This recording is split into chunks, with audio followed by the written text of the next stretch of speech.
As they sold extremely well, competitors were livid as their business income fell.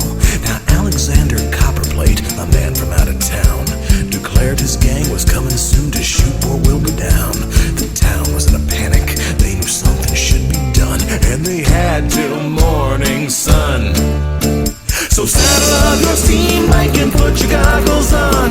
We gotta be prepared or else we'll all be dead by dawn. Copperplate is coming and his eyes are seeing red, and he's after Wilbur's head. The townsfolk got together and they figured out a plan. They knew they'd have to do their best to save their fellow man.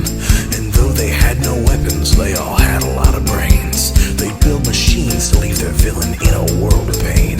So Wilbur brought the copper, old Frank supplied the steel. Bob and Sue had extra chains, and Tommy brought the wheels. They knew they'd have a chance with these, they knew they'd win the fight, and they worked all through the night. So saddle up your steam bike and put your goggles on. We gotta be prepared or else we'll all be dead by dawn. Copperplate is coming and his eyes are seeing red, and he's after Wilbur's head.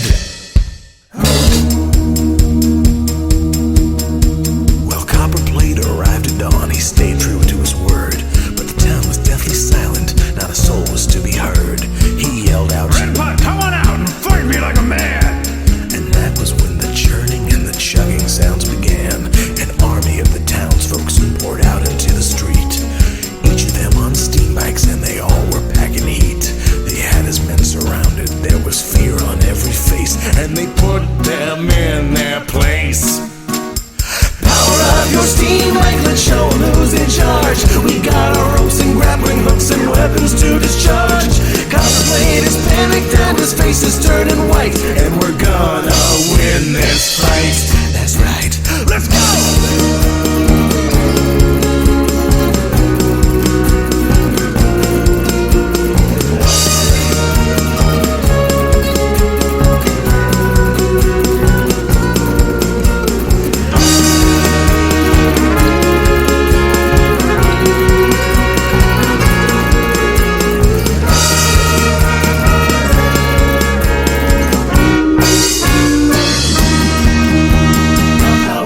Steam bike, we finally took him down. We strung him up and licked him good and ran them out of town. Verdigris Patina is a peaceful town once more, and we won.